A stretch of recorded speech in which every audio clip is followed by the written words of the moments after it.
There's barely a session that goes by when a player won't ask me if the way they grip the putter, the way they assemble their hands on the club is okay. And the answer to that is, well, it depends. There's no one way to grip the club. If you watch the golf on the television, or if you've been to a professional tournament live, you'll see there'll be players holding in traditional sort of reverse overlap grips. There'll be left hand low. There'll be people in variations of the claw. There'll be all sorts of, putters running up the arm, all sorts of combinations of stuff where players are just trying to find the best solution for them. So the question I would ask back to the player, we would then do some sort of digging into their technique and test a few things to see maybe, like, is there a reason to change the grip? Would be, well, okay, is the way you hold the club having a negative impact on your putting performance? And the putter really, the putter's attached to your hands. So the head of the putter responds significantly to what your hands do, both in terms of how you might rotate or twist the face, and both in terms of how you might accelerate or de-accelerate the putting face. So in this video today, we're going to look at the twisting things, which largely link back into start line.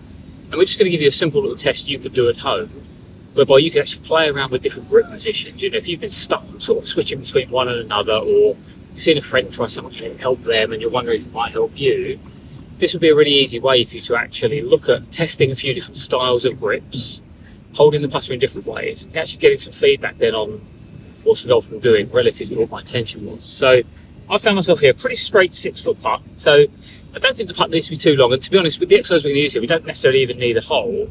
But I think it's nice to see the ball sort of travel towards a hole and have some intent for the stroke that's related to what we're going to do on the golf course. And I've got a couple of balls here. Now, I've put my golf ball down just here on the green. This is the first one here where I'm going to start from. And what I'm going to do there is measure one grip length up in front of that golf ball. Alright, so I can see that's about here. I move my putter around the way and I pop another golf ball down. So those two golf balls now, as I look in from behind the putter here, I can see they're pretty much running up in a straight line to my hole. And again, I've chosen a pretty straight putt here. So with this second golf ball that I've positioned down on the floor, I'm going to grab two tee pegs and ever so slightly into the green there, just wide enough for the golf ball to pass through. I'm going to create a start line gate. So you can see there, that golf ball will pass through that if I hit my putt in the right direction. So when it comes to us testing twist, our thought there can be, right, my traditional grip is a reverse overlap with the left hand for a right-handed golf at the top and the right hand at the bottom. When I hit the putt, I can see what happens. Okay, I hit the right tee peg quite a bit. Okay, let's see what happens if I go to left hand low. Perfect, let's test that. Okay, that's the same outcome. Let's try a version of the floor grip. Oh, that was better. Okay, let's repeat that a few times and see if that holds up. That would be a really good indicator that you might potentially be able to start the ball online better with your hands assembled in one position on the grip than another. So when we're doing this exercise here, I would encourage you to use your full routine. So I'll get a couple of putts here, and again, I've tested this over time and pretty much always come back to the conclusion that my left hand being at the bottom of the grip, something I've done since I was a kid, not really with any science behind it, but just did it because I saw a few other people doing it and liked the idea of it. I found that's the best way for me generally to start that ball line. So I've come into this putt here. Part of my routine would be to use probably one side stand on my golf, get that lined up, check that very straight. Yeah, it's right.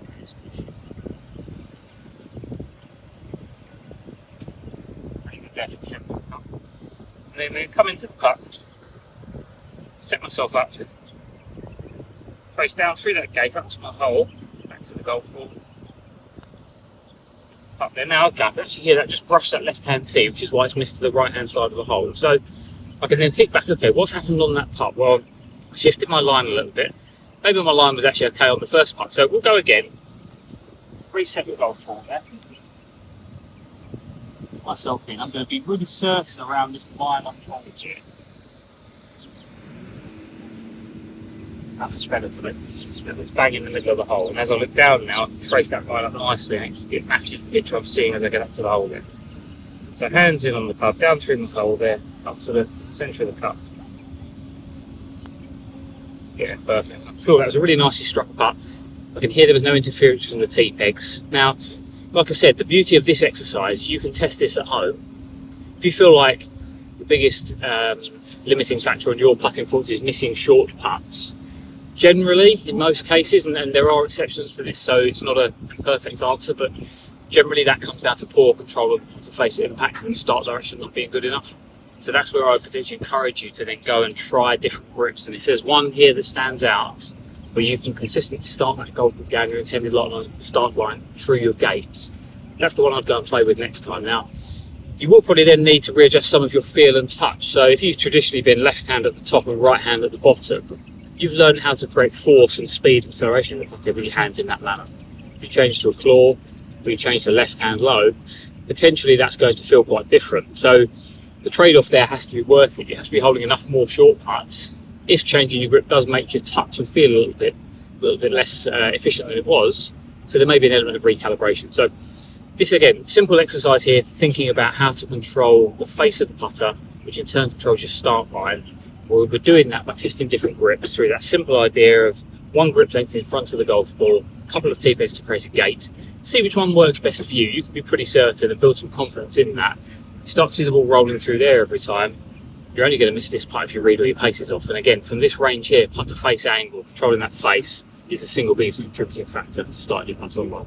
Give that one a go. Like I said, could be done on the carpet at home. Just use a couple of golf balls here instead of your T-pegs. Could be anything that stands up that's about a ball width apart in front of the ball you're going to strike.